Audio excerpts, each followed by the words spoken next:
When the searchlights came on, they were like very bright fingers of light, narrow light that went straight up into the air. Initially when they'd light up, they would have to search to see where the plane was. You could see them moving backwards and forwards and searching. Once they locked on a plane, they just didn't waver, and they just followed it the whole time.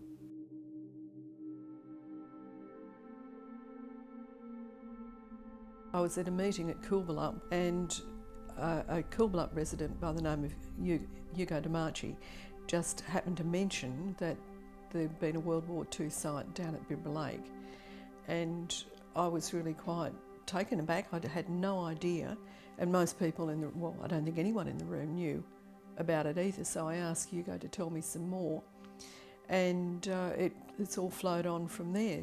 I was born in 1938, and where I'm living now was a part of Dad's property. We were surrounded by bush, complete bush in those days, and it was only the fact that I'd see the searchlights coming up that I was aware that there was a camp there. So I've known for a long time the army camp existed. Here's your broken asbestos. Those old photographs, I brought some of them in, and we know that that's what the buildings were made of. You know, the glass back then, look how thick that is. Each of these plates has a label on the back of it, and so we have looked up the manufacturer, and it was in the 1930s to about 1940.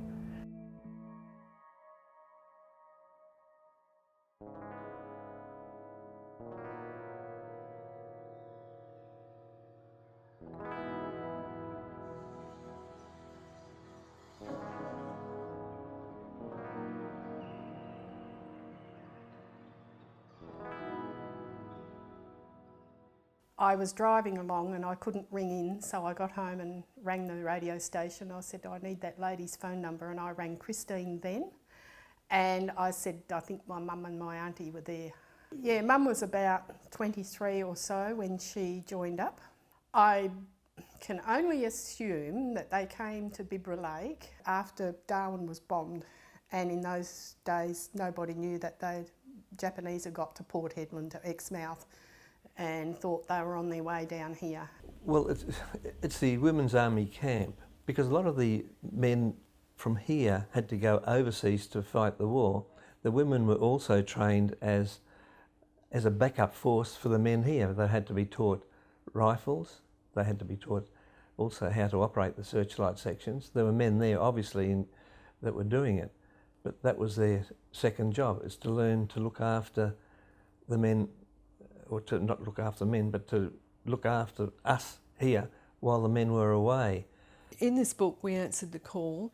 It actually states that it was the regimental headquarters, and they were moved from Naval Base over to Bibra Lake. Now, we're not absolutely 100% sure of all the activities that went on there, but we do believe that it was an important site. If it was the regimental headquarters, well, then obviously you're going to have some high-level people there and all sorts of activities going on, and the evidence that's starting to come through now seems to support that.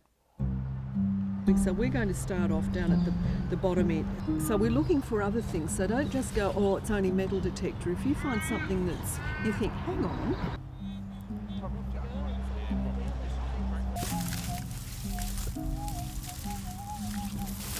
Yeah, so these are the sorts of things that... There's something there. Yeah,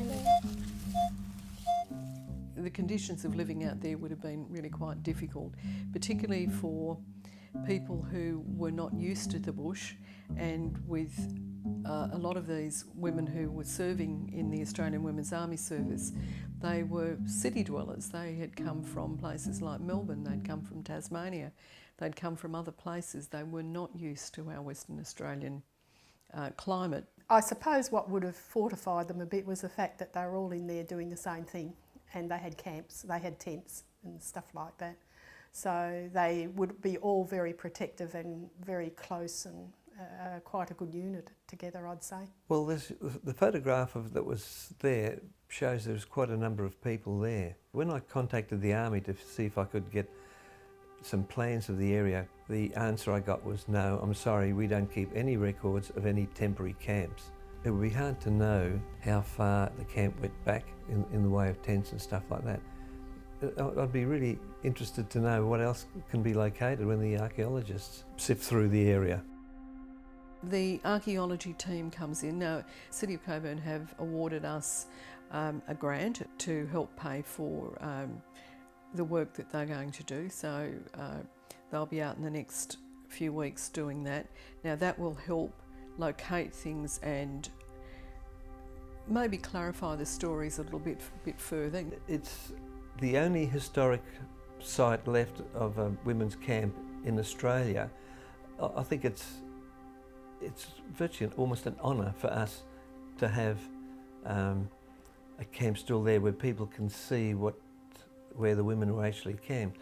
This is part of our history, and if we don't preserve our history, it won't be too long before it's all forgotten. I hope that things can be done to verify that this is where our girls were, our mums.